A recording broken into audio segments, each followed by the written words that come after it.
তারিখ পৃথিবীর শেষ নির্বাচন না, বাংলাদেশের শেষ নির্বাচন না, তোমরা হায়াতে বাঁচলে আরো নির্বাচন হবে। 12 তারিখ কেউ ক্ষমতায় আসবে, কেউ হেরে যাবে। যে জিতবে সেও 5 বছর, যদি টিকে। আর যদি এর আগে দৌড়ে নিয়ে দেয় তো দৌড়ে নিয়ে দিবে। কারণ বাংলাদেশে এখন আর আগের দিন নাই। সব মানুষ বুঝছে এটা, যারাই ক্ষমতাধর অথবা যারাই ক্ষমতার জন্য লাভঝাপ করতে, এরাও ভিতরে ভিতরে এটা জানে। এখনকার প্রাইমারি স্কুলে ফুলায় দৌড়ে নিয়ে দেয়,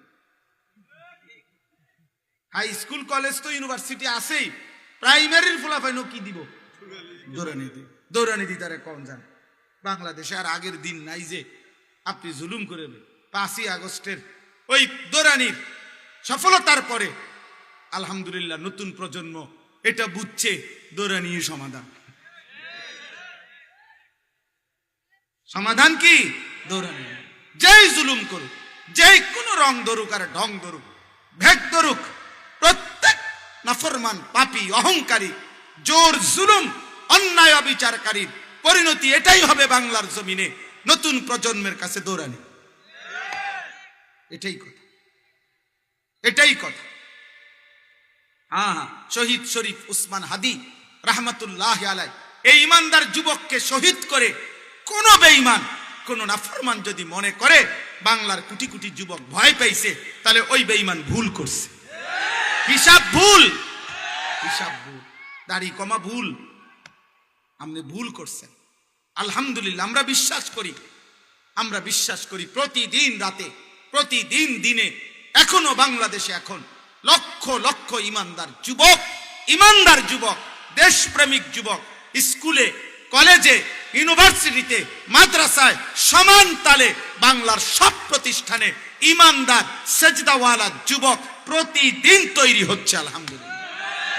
তোমরা মনে রাখো আব্বা, ব্যর্থতার হইলে যদি সফলতার কোনো কিছু নাই দেখতাম, আল্লাহর মদদ আর দয়া, তাইলে শুধু শুধু চিল্লাই না ইনশাআল্লাহ। আলহামদুলিল্লাহ।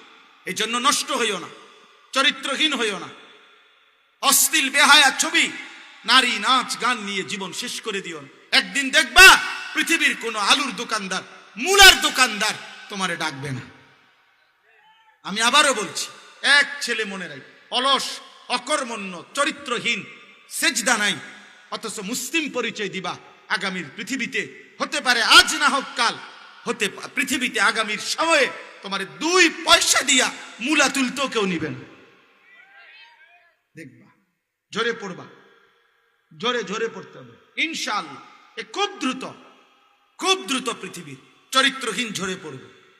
আজ না আর এখন আর মাদ্রাসা মনে রাখেন, কোন মাদ্রাসা, কোন বিবেকবান খবর নিয়েন সারা বাংলাদেশে, কোন মাদ্রাসা এখন আর এতিমখানা না, মাদ্রাসার লিল্লা বোর্ডিং না।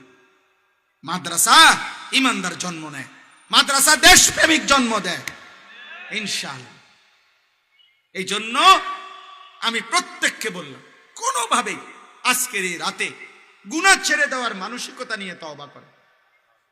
আপনি দিল থেকে বলেন, আপনি বলে হুজুর আমি দিল থেকে তো বলছি, কিন্তু শয়তানের খপ্পরে পড়ে টিকতে তো পারতাম না। আরে আপনি সিদ্ধান্ত দিয়েন না, আপনি বলেন আমি সিদ্ধান্ত আল্লাহ আমি ছেড়ে দিছি। আল্লাহ যদি তৌফিক দিয়া আপনার সিদ্ধান্তটার উপরে আপনারে মজবুত করে দেয়, অসুবিধা আছে তো আপনি আল্লাহর হাতে না করে তুলে দিন। আমি তো হুজুর পারতাম না, আপনি কেমনে বুঝতাম? আগামীকালকের খবর আমরা জানি, কেউ কথা বলেন না, আগামীকাল আমরা বাঁচবো জানি।